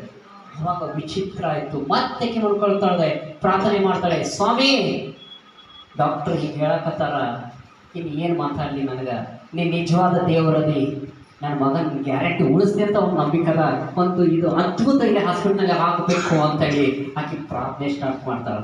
ಆಮೇಲೆ ಒಂದು ದೇವರು ನೋಡ್ರಿ ಒಂದು ನರ್ಸನ್ನ ಕಳಿಸ್ಕೊಡ್ತಾಳೆ. ಆ ನರ್ಸ್ ನೋಡುವಾಗ ಆಕೆ ನೋಡ್ತಾಳೆ, ಯಾಕೋ ಒಂದು ಟೆಲಿಸ್ಕೋಪ್ ಹಾಕಿ ನೋಡಿಬಿಡ್ತಾಳ. ನನ್ನ ಹೃದಯದ ಒಂದು ಸೌಂಡ್ ಬರ್ತಾಳೆ, ಟಿಕಿ ಕೊಡಿ ಚಪ್ಪಾಳೆ ದೇವರಿಗೆ. ಆ ಹೃದಯದಲ್ಲಿ ಒಂದು ಸೌಂಡ್ ಬರುವಾಗ ಆಕೆ ವಿಚಾರ ಮಾಡ್ತಾಳ, ಡಾಕ್ಟರ್ ಇದು ಒಂದು ಸ್ವಲ್ಪ ಇದೆ ನೋಡ್ರಿ ಅಂತ. ಡಾಕ್ಟರ್ ಬಂದು ವಿಚಾರ ಮಾಡ್ತಿರ್ತಾನ, ನೋಡ್ತಾನ ಹೃದಯದಾಗ ಆವಾಜ್ ಬರಕತ್ತದ. Immediately take to ICU room. ಆ ತಕ್ಷಣವಾಗಿ ಐಸಿಯು ರೂಮ್ ದಾಗ ತಗೊಂಡು ಹೋಗ್ತಾರ. ನನ್ನ ಐಸಿಯು ರೂಮ್ ದಾಗ ತಗೊಂಡು ಹೋಗಿ ಗ್ಲುಕೋಸ್ ಹಾಕ್ತಾರ, ಎಲ್ಲ ಹಚ್ಚಿಬಿಡ್ತಾರ. 3 ದಿವಸದಲ್ಲಿ ನನ್ನ ತಾಯಿ ಉಪವಾಸ ಪ್ರಾರ್ಥನೆಯಲ್ಲಿ ಇರ್ತಾಳೆ, ನಿರಂತರವಾಗಿ ಉಪವಾಸ ಪ್ರಾರ್ಥನೆಯಲ್ಲಿ ನಿರಂತರವಾಗಿ ಇರ್ತಾಳ. ಆಮೇಲೆ ನನಗೆ ಶನಿವಾರ ಮಧ್ಯರಾತ್ರಿಯಲ್ಲಿ ಒಂದು ದರ್ಶನ ಆಗ್ತದ. ಶನಿವಾರ ಮಧ್ಯದಲ್ಲಿ ಒಂದು ದರ್ಶನ ಆಗ್ತದ. 3 ಗಂಟೆಗೆ ಎದ್ದು ಅವಾಗ ಮಿಚ್ಚವಾಗಿ ಹೇಳ್ತದೆ, ಯಾಕೆ ಈ ತರ ಮಾಡಿದ್ಯಪ್ಪ ಅಂತ ಒಂದು ಸೌಂಡ್ ಬರ್ತದೆ ನನಗೆ. ಏನ್ರಿ, ಯಾಕೆ ಈ ತರ ಮಾಡಿದ್ಯಪ್ಪ ಅಂತ ಒಂದು ಸೌಂಡ್ ಬರುವಾಗ, ನೀನು ಯಾರು ಅಂತ ನಾನು ಪ್ರಶ್ನೆ ಮಾಡಿದ್ದೇನೆ. ನೋಡ್ರಿ ಎಷ್ಟು ಧೈರ್ಯ ನನಗೆ. ನೀನು ಯಾರು ಎಂಬುದು ನಾನು ಪ್ರಶ್ನೆ ಮಾಡಿದ್ದೇನೆ. ನಾನು ಸೃಷ್ಟಿಕರ್ತನು, ನಾನು ನಿನ್ನನ್ನು ಸೃಷ್ಟಿಸಿದ್ದೇನೆ, ನಾನು ನಿನ್ನನ್ನು ರೂಪಿಸಿದ್ದೇನೆ. ಅವಾಗ ದೇವರು ಮಾತಾಡುವ ಸ್ವರ ಇಲ್ಲಿಂದ ಬರ್ತಾ ಇದೆ. ಎದ್ದು ನೋಡ್ತಾ ಇದ್ದೀನಿ, ಆ ಕಡೆ ಈ ಕಡೆ ಪೂರ್ತಿ ಆವಾಜ್ ಬರ್ತಾ ಇದೆ. ದೇವ್ರು ಕೇಳ್ತಾ ಇದ್ದೀನಿ, ಯಾರಪ್ಪ ನೀನು? ನಾನು ನಿನ್ನ ನೋಡಬೇಕು, ಐ ವಾಂಟ್ ಟು ಸಿ, ನಾನು ನಿನ್ನ ನೋಡಬೇಕು ಅಂತ ಹೇಳಿದ್ರು. ನನ್ನ ನೋಡೋಕ್ಕಾಗಲ್ಲ, ಏನ್ರಿ? ನಾನು ನೋಡಕ್ಕಾಗಲ್ಲ, ನಿನ್ನ ನೋಡಕ್ ಆಗಲ್ಲ, ನೀನ್ ನೋಡಿದ್ರೆ ಸುತ್ತುತ್ತೀಯ ಅಂತ ಹೇಳಿದ್ರು. ಇಲ್ಲ ಇಲ್ಲ ಇಲ್ಲ, ನಾನು ಹಠ ಹಿಡ್ದೆ, ಐ ವಾಂಟ್ ಟು ಸಿ, ನಿನ್ನನ್ನು ನೋಡ್ಬೇಕಂತ ಹೇಳಿರುವಾಗ ನೋಡು ನಿನ್ನ ಹಠವನ್ನು ಕೂರಿಸ್ತೀನಿ ಅಂತ ಹೇಳಿದ್ರು. ಬಂದ್ರು, ಒಂದು ಕೈ ನನಗೆ ಮೇಲಿಂದ ಹೀಗೆ ಕೈಯನ್ನ ಎಬ್ಬಿಸಿಕೊಂಡು ನನ್ನ ಬೆಡ್ ಮೇಲೆ ಎಬ್ಬಿಸಿದ್ರು. Price the lord. ಯಾವಾಗ ನನ್ನ ಕೈಯನ್ನ ಎಬ್ಬಿಸ್ಕೊಂಡು ಹೇಳ್ತಾ ಇದ್ದಾನೆ, ಆತನ ದೃಷ್ಟಿಯನ್ನು ನಾನು ನೋಡಕ್ ಆಗ್ತಾ ಇಲ್ಲ, ಪೂರ್ತಿ ಮಿಂಚಾಗಿ ಹೊಳಿತಾ ಇದೆ, ಪ್ರಕಾಶ ನನ್ನ ಮೇಲೆ ಬೀಳ್ತಾ ಇದೆ. ಹಲ್ಲೆಲೂಯಾ. ಆ ಪ್ರಕಾಶ ನನ್ನ ಮೇಲೆ ಬೀಳುವಾಗ ನನ್ನ ಮೈಯಲ್ಲಿ ಒಂದು ರೋಮಾಂಚನವನ್ನು ಉಂಟಾಯಿತು. ಆ ರೋಮಾಂಚನವರು ಉಂಟಾಗುವಾಗ ದೇವರೇ, ಅವಾಗ ನಾನು ಹೇಳಿದೆ, ಸ್ವಾಮಿ ನಾನೇನು ತಪ್ಪು ಮಾಡಿದೆ, ನನ್ನನ್ನು ಕ್ಷಮಿಸು, ನಾನು ನಿನ್ನನ್ನು ಅರಿಯಲಿಲ್ಲ, ನೀ ನನ್ನನ್ನು ಕರೆದಿ ಆದರೂ ನಾನು ತಿಳ್ಕೋದಿಲ್ಲ, ಈ ಜಗತ್ತಿನ ನೌಕರಿಗೋಸ್ಕರ ನಾನು ಅಲ್ಲಾಡದೆ, ನೀನೇ ದೇವರಂತ ನಾನು ತಿಳ್ಕೊಂಡಿಲ್ಲ. ನಾನು 15 ನಿಮಿಷ ದೇವರ ಜೊತೆ ಏನು ಮಾತಾಡಿದಂದ್ರೆ, ದೇವರು ಯಾವ ನೌಕರಿ ನನಗೆ ಬೇಡ, ಯಾವುದು ನನಗೆ ಏನು ಬೇಡ ಸ್ವಾಮಿ, ನಾನು ನಿನಗಾಗಿ ನನ್ನ ಸೇವೆ ಮಾಡ್ತೇನೆ, ಇಡೀ ಜಗಕ್ಕೆ ನಿನ್ನ ನಿಜವಾದ ದೇವರು ಎಂಬುದು ನಾನು ಪ್ರಕಟಪಡಿಸ್ತೇನೆ ಅಂತ 15 ನಿಮಿಷ ನನ್ನ ಜೊತೆ ದೇವರು ಮಾತಾಡಿ ಹೋಗಿದ್ದಾರೆ. ನನ್ನ ಪ್ರಿಯ ಅದು ಮಾತನಾಡಿಕೊಂಡೇ ನನ್ನ ದೇವರು ಮುಗಿದು ಹೋದ್ಕೊಂಡೆ ನನ್ನ ದವಾಖಾನೆಯಲ್ಲಿ ಮುಂಚಾನೆ 6 ಗಂಟೆಗೆ ಎದ್ದು ನನ್ನ ಹಾಸ್ಪಿಟಲಿಂದ ನಾನು ಓಡಿ ಬಂದಿದ್ದ ವ್ಯಕ್ತಿ ಇದ್ದೇನೆ ಇವತ್ತು. ಅದು ಇವತ್ತು ನಿಮ್ಮ ಮುಂದೆ ನಿಂತಿದ್ದೇನೆ. ಮತ್ತೆ ನನ್ನ ದೇವರು ಯಾಕೆ ಕರೆದು 2 ವಿಷಯದಲ್ಲಿ ನನ್ನ ದೇವರು ಮಾತನಾಡಿದ್ರು. ವಿಮೋಚನೆ ಕಾಂಡ 2 ವಚನವನ್ನು ಹೇಳಿಕೊಂಡು ನಾನು ಮುಗಿಸ್ತೇನೆ. ವಿಮೋಚನೆ ಕಾಂಡ 9ನೇ ಅಧ್ಯಾಯ 16ನೇ ವಚನದಲ್ಲಿ ಆತನ ಶಕ್ತಿಯನ್ನ ಇಡೀ ಜಗಕ್ಕೆ ನಾನು ಪ್ರಕಾಶಪಡಿಸ್ತಾ ಇದ್ದಾರೆ ನನ್ನ ದೇವರು. ಹೋದ್ರಿ ವಿಮೋಚನೆ ಕಾಂಡ 9ನೇ ಅಧ್ಯಾಯ 16ನೇ ವಚನ. ಆದರೆ ನಾನು ನಿನ್ನಲ್ಲಿ ನನ್ನ ಶಕ್ತಿಯನ್ನು ತೋರಿಸಿ ನನ್ನ ಹೆಸರನ್ನು ಲೋಕದಲ್ಲೆಲ್ಲ ಪ್ರಸಿದ್ಧಪಡಿಸಬೇಕೆಂಬ ಉದ್ದೇಶದಿಂದಲೇ ನಿನ್ನನ್ನು ಸಾಯಿಸದೆ ಉಳಿಸಿದೆನು. ಅವಾಗ ದೇವರು ನನಗೆ ಕರೆದುಕೊಂಡೆ ಬಂದೆ. ಬಂದ್ಕೊಂಡೆ 15 ದಿವಸ ಬೆಡ್ ರೆಸ್ಟ್ ಆಯಿತು. ಬೆಡ್ ರೆಸ್ಟ್ ಆಗಿ ಹೋದೆ. ನಾನು ದೇವರು ಯಾರಂತ ಕೂರ್ತಾಗ್ತಾ ಇಲ್ಲ. ಸತ್ಯವೇದ ಏನೆಂಬುದು ನಾನು ತಿಳ್ಕೋಬೇಕಾಗಿತ್ತು. ಏನ್ರಿ? ಸತ್ಯವೇದ ಏನೆಂಬುದು ತಿಳ್ಕೋಬೇಕಾಗಿತ್ತು. ದೇವ್ರು ಮಾತಾಡಿದ್ರು ನಿಜ, ಆದ್ರೆ ನೀನು ಹೆಂಗೆ ತಿಳ್ಕೋಬೇಕು, ನಾನು ನಿನ್ನ ಜೊತೆ ಹೇಗೆ ಮಾತನಾಡಬೇಕಂತ ಕೇಳಿರುವಾಗ ದೇವರು ಹೇಳಿದ್ರು, ನಿನ್ನಲ್ಲಿ ನಿಮ್ಮ ಮನೆಯಲ್ಲಿ ಸತ್ಯದ ಪುಸ್ತಕ ಇದೆ, ಆ ಪುಸ್ತಕನ ತೆರಿ ಅಂತ ಹೇಳಿದ್ರು. ಮನೆಯಲ್ಲಿ ಓದುವಾಗ ನನಗೆ ಸೈತಾನನ ಗಲಾಟೆಗಳು ಸ್ಟಾರ್ಟ್ ಆದವು. ಬರೀ ಆರಾಮಿರ್ತಾ ಇರಲಿಲ್ಲ, ತಲೆ ನೋಸ್ತಾ ಇತ್ತು, ಏನೇನು ಮಾಡ್ತದೆ. ಸ್ವಾಮಿ ಇದಕ್ಕೆ ಎಲ್ಲಿ ಹೋಗ್ಬೇಕು, ನಾನು ಓದ್ಬೇಕಂತ ಹೇಳಿರುವಾಗ ನನ್ನ ಕೇರಳದಲ್ಲಿ ಕುತ್ತಾ ಪೂಜಾ ಒಬ್ಬ ಪಾಸ್ಟರ್ ಅವರು ನನ್ನ ಭೇಟಿ ಆದ್ರು. ಅವ್ರ ಜೊತೆ ಮಾತಾಡಿದೆ. ನಾನು ಹೇಳಿದ್ರು, ಏಜ್ ಮುಗಿದಿದೆ ಸ್ವಾಮಿ, ಅದು ಕೊಳಿಸಲ್ಲ ಅಂತ ಹೇಳಿದ್ರು. ನಾನು ಹೇಳಿದೆ, ದೇವರ ಚಿತ್ತ ಆದರೆ ನಾನು ಹೋಗ್ತೇನೆ ಅಂತ ಹೇಳಿಬಿಟ್ಟೆ. ನಾನು ಅಪ್ಲಿಕೇಶನ್ ಹಾಕಿದೆ. ಆ ಅಪ್ಲಿಕೇಶನ್ ಅಲ್ಲಿ ಒಂದು ಎಕ್ಸಾಮ್ ಬರದೆ, ಆ ಎಕ್ಸಾಮ್ ನಲ್ಲಿ ಫಸ್ಟ್ ರ್ಯಾಂಕ್ ನನ್ನ ಹೆಸರು ಬಂತು. ಹೊರಟಿದ್ದೆ ಫಸ್ಟ್ ರ್ಯಾಂಕ್ ಬಂದ್ಕೊಳ್ಳೆ, ಅಪ್ಪ ನೀನು ಕೇರಳಕ್ಕೆ ಬರ್ಬೇಕಂತ ಹೇಳಿದ್ರು. ನಾನು ಕೇರಳಕ್ಕೆ ಬಂದೆ. ನನಗೆ ಯಾವ ಡಿಗ್ರಿ ನನಗೆ ಬೇಕಾಗಿಲ್ಲ. ನಾನು ಒಂದು ಮಾತು ಹೇಳಿದೆ, I want to read the Bible. ನಾನು ಯಾವಾಗಲೂ ಸತ್ಯವೇದ ತಿಳ್ಕೋಬೇಕಾಗಿತ್ತು. ಆ ಸತ್ಯವೇದವನ್ನ 35 ಸಾರಿ ಓದಿ ಮುಗಿಸಿ ಅಲ್ಲಿ ದೇವರು ನನ್ನವನ್ನ ದರ್ಶನ ಕೊಟ್ಟರು. ಈ ಲೋಕದ ಪ್ರವಾದಿಯಾಗಿ ನನ್ನನ್ನ ದೇವರು ಕರೆದರು. ಲೋಕದ 1ನೇ ಅಧ್ಯಾಯ 76ನೇ ವಚನದಲ್ಲಿ ದೇವರು ನನ್ನ ಪ್ರವಾದಿಯಾಗಿ ಕರೆದರು. ಕೇರಳ 2018ರಲ್ಲಿ ಕೇರಳದಲ್ಲಿ ಒಂದು ಪ್ರವಾದನೆ ಮಾಡಿದೆ. ನನ್ನ ಹುಚ್ಚ ಅಂತ ಹೆಸರು ಕೊಟ್ಟರು. ಆದ್ರೆ ನಾನು ಒಂದು ಮಾತು ಹೇಳಿದೆ, ಕೇರಳ 2018 ಡಿಸ್ಟ್ರಾಯ್ಡ್ ಮಾಡ್ತಾರೆ ದೇವರು ಅಂತ ಹೇಳಿದೆ. 2018ರಲ್ಲಿ ಕೇರಳ ಎಲ್ಲ ನಾಶವಾಗಿತ್ತು. ಗೊತ್ತಾ ಮಗುವೆ? ನೀನಾದರೂ ಪರಾತ್ಪರನ ಪ್ರವಾದಿಯನೇ ಅನಿಸಿಕೊಳ್ಳುವೆ. ನೀನು ಕರ್ತನ ಮುಂದೆ ಹೋಗಿ ಆತನ ಆದಿಗಳನ್ನು ಸಿದ್ಧ ಮಾಡುವವನಾಗಿಯೂ ನಮ್ಮ ದೇವರು ಅತ್ಯಂತ ಕರುಣೆಯಿಂದ ದಯಪಾಲಿಸುವ ಪಾಪ ಪರಿಹಾರವೆಂಬ ರಕ್ಷಣೆಯ ತಿಳುವಳಿಕೆಯ ಆತನ ಪ್ರಜೆಗೆ ಕೊಡುವನಾಗಿಯೂ ಇರುವೆ. 2 ದೇವರು ಕಳೆದ್ರು. ಆಮೇಲೆ ನಾನು ಯಾವಾಗ 2016, 17, 18ಕ್ಕೆ ನನ್ನ ಮಿನಿಸ್ಟ್ರಿಯನ್ನು ಸ್ಟಾರ್ಟ್ ಮಾಡಿದೆ. ನನ್ನ ಮಿನಿಸ್ಟ್ರಿ ಸ್ಟಾರ್ಟ್ ಮಾಡುವಾಗ ನನಗೆ ಗೊತ್ತಿಲ್ಲ ನಾನು ಎಲ್ಲಿ ಸ್ಟಾರ್ಟ್ ಮಾಡಬೇಕು. ನನ್ನ ತಾಯಿ ಮಿನಿಸ್ಟ್ರಿ ಸ್ಟಾರ್ಟ್ ಮಾಡೋದಂದ್ರು, ನನ್ನ ತಂದೆ ಬೇಡ ಅಂತ ವಿರುದ್ಧವಾದರು. ನೋಡ್ರಿ, ಮತ್ತೆ ಬಂತನಿಗೆ ಕಷ್ಟ. ಬೈಬಲ್ ಓದ್ತಾ ಇದ್ದೀನಿ, ಪ್ರಾರ್ಥನೆ ಮಾಡ್ತಾ ಇದ್ದೀನಿ, ಆದ್ರೆ ಕಷ್ಟ ಯಾಕೆ ಬಂತಂದ್ರೆ ನೀನ್ ಎಷ್ಟು ಗಟ್ಟಿಯಾಗಿರ್ತೀಯ ಅಂತ ದೇವರು ನನ್ನ ಪರೀಕ್ಷೆಯನ್ನ ಸ್ಟಾರ್ಟ್ ಮಾಡಿದ್ರು. ಆಮೆನ್. ಆ ಪರೀಕ್ಷೆಯಲ್ಲಿ ನಾನು ಪಾಸ್ ಆದೆ. ಹೆಂಗ್ ಪಾಸ್ ಆದ ಅಂದ್ರೆ, ಹೋದ್ರೂ ಪರವಾಗಿಲ್ಲ, ಮನಿ ಬಿಟ್ಟೆ, ಆಸ್ತಿ ಬಿಟ್ಟೆ, ನೌಕರಿ ಬೇಡ. ಯಾವಾಗ ನಾನು ಈ ಮನೆಗೆ ರಿಟರ್ನ್ ಬಂದಿದ್ದೀನಿ, ಇನ್ನೊಂದು ಹೇಳ್ತೀನಿ, ನಾನು ರೈಲ್ವೆ ಡಿಪಾರ್ಟ್ಮೆಂಟ್ ನಲ್ಲಿ ಒಂದು ಎಕ್ಸಾಮ್ ಬರ್ದಿದೆ. ಯಾವಾಗ 2012ರಲ್ಲಿ, ಅದು 2018ರಲ್ಲಿ ನನಗೆ ಅದು ಲೆಟರ್ ಬಂದಿತ್ತು. ಅದು central government doctor technician first ಅಂತ ಹೇಳಿ ಆ ಲೆಟರ್ ಅನ್ನ ನಮ್ಮ ಅಪ್ಪನ ಮುಂದೆ ಹರಿದು ಉಳಿದಿದ್ದೆ. ನಾನು ಹೊಡಿಕೆ ಪಡೆದ ಆ ಜಾಬ್ ಯಾವಾಗ ನಾನು ಬಿಟ್ಟೆ, ನಂದೇ ಜಾಬು, ಈ ಲೋಕದ ಸ್ವರ್ಗ, ಈ ಲೋಕದ ಬುಕ್ಕು, ಈ ಲೋಕದ ನನ್ನ ದವಾಖಾನೆ, ಇದೇ ನನ್ನ ಜೀವನ ಅಂತ ಯಾವಾಗ ನಾನು ಸತ್ಯವೇದವನ್ನ ಓದಲಿಕ್ಕೆ ಸ್ಟಾರ್ಟ್ ಮಾಡಿದೆಯೋ, ನನ್ನ ಜೀವನದ ಕೊನೆಯ ಅಂತ್ಯವನ್ನ ಆ ಕರ್ತನಿಗೆ ಕೊಟ್ಟುಬಿಟ್ಟೆ. ಆಮೆನ್. ಎಷ್ಟೋ ಮಂದಿ ನನ್ನನ್ನ ವಿರುದ್ಧ ಮಾಡಿದ್ರು ಕೂಡ ನನಗೆ ಯಾರು ಒಂದು ತಲೆ ಕೂದಲು ಕೂಡ ನನಗೆ ಟಚ್ ಮಾಡಕ್ ಆಗಲಿಲ್ಲ. ಯಾಕಂದ್ರೆ ಸತ್ಯವೇದ ಹೇಳ್ತದೆ, ನಿನ್ನ ತಲೆ ಕೂದಲು ಕರುಗು ಮತ್ತು ಬೆಳಗ್ಗೆ ಮಾಡೋದಾದ್ರೆ ನಾನಾಗಿದ್ದೇನೆ ಅಂತ. ಯಾವಾಗಲೂ ನನ್ನ ಜೊತೆ ದೇವರಿದ್ದಾರೆ, ನಿಮ್ಮ ಜೊತೆಯಲ್ಲಿ ಕೂಡ ದೇವರಿದ್ದಾರೆ. ನಾನು ಯಾವಾಗ ನಂಬಿಕೊಂಡು ದೇವರು ನನ್ನ ಮಾತಾಡಿದ್ರು, ನೀನು ಎಲ್ಲವನ್ನ ಬಿಟ್ಟು ನನ್ನ ಹಿಂಬಾಲಿಸು ಅಂತ ಹೇಳಿರುವಾಗ ನನಗೆ ಒಂದೇ ಮಾತೊಂದು ಹೇಳಿದ್ರು. ಏನಪ್ಪಾ ಅಂದ್ರೆ, ಮತ್ತಾಯ ವರ್ಷಕ್ಕೆ 19ನೇ ಅಧ್ಯಾಯ 26ನೇ ವಚನದಲ್ಲಿ ದೇವರು ಹೇಳಿದ್ರು ಪೇತ್ರನಿಗೆ ದೇವರು ಏನು ಹೇಳಿದ್ರಪ್ಪ ಅಂದ್ರೆ, ಎಲ್ಲವನ್ನ ಬಿಟ್ಟು ನೀನು ನನ್ನನ್ನು ಹಿಂಬಾಲಿಸು ಅಂತ ಹೇಳುವ ಪೇತ್ರನಿಗೆ ಕೇಳ್ತಾನೆ, ನನ್ನ ಗಂಡ ಹೆಣ್ಣು, ನನ್ನ ಮಕ್ಕಳು, ನನ್ನ ಮನೆ, ನನ್ನ ಮಠವನ್ನ ಎಲ್ಲವನ್ನ ನಾನು ಬಿಟ್ಟು ಬಂದಿದ್ದೇನೆ, ನನಗೇನು ಸಿಗಬೇಕು? ನೀನು ಈ ಸಭೆಯಲ್ಲಿ ಕುಂತಿದ್ರಿ ಅಂದರೆ ನಿಮ್ಗೆ ಏನು ಸಿಗ್ತದೆ ಅದು ತೋರಿಸ್ಕೊಡ್ತೇನೆ ನಾನು ಇವತ್ತು. ಹೋದ್ರಿ? ಆಗ ಪೇತ್ರನು ಆತನನ್ನು, ಇಗೋ ನಾವು ಎಲ್ಲವನ್ನ ಬಿಟ್ಟು ನಿನ್ನನ್ನು ಹಿಂಬಾಲಿಸಿದೆವು, ನಮಗೆ ಏನು ದೊರಕುವುದು ಎಂದು ಕೇಳಲು ಯೇಸು ಅವರಿಗೆ, ನಿಮಗೆ ಸತ್ಯವಾಗಿ ಹೇಳುತ್ತೇನೆ, ಹೊಸ ಸೃಷ್ಟಿಯಲ್ಲಿ ಮನುಷ್ಯಕುಮಾರನು ತನ್ನ ಮಹಿಮೆಯ ಸಿಂಹಾಸನದ ಮೇಲೆ ಕೂತುಕೊಳ್ಳುವಾಗ ನನ್ನನ್ನು ಹಿಂಬಾಲಿಸಿರುವ ನೀವು ಸಹ 12 ಸಿಂಹಾಸನಗಳ ಮೇಲೆ ಕೂತುಕೊಂಡು ಇಸ್ರಾಯೇಲ್ನ 12 ಕುಲಗಳಿಗೆ ನ್ಯಾಯ ತೀರಿಸುವಿರಿ. ಅದು ಇನ್ನೂವರೆಗೂ ನನ್ನ ಜೀವಿತದಲ್ಲಿ ನಡೆದಿದೆ. ಎಲ್ಲ ಪಾಸ್ಟರ್ಗಳನ್ನು ನನ್ನ ರಿಜೆಕ್ಟ್ ಮಾಡಿದ್ರು, ಆದ್ರೆ ನಾನು ಸ್ವಂತ ಸೇವೆನ ನಾನು ಸ್ಟಾರ್ಟ್ ಮಾಡಿದಾಗ ಅನೇಕ ಜನರು ಅಲ್ಲಿ ಬಿಡುಗಡೆ ಆದರು. ಇವತ್ತು ಕೂಡ ಡೆಡ್ ಬಾಡಿ ಕೂಡ ರೈಸ್ ಆಗಿದೆ. ಅದು ನಾನು ಮಾಡಿಲ್ಲ, ನನ್ನ ತಂದೆಯಾದ ದೇವರು ಮಾಡಿದ್ರು. ನಾನು ಏನು ಇಲ್ಲ ಅಂತ ಹೇಳ್ತಾ ಇದ್ದೀನಿ. I am nothing, I am only dust. ನಾನು ಬರೀ ಮಣ್ಣಾಗಿದ್ದೇನೆ.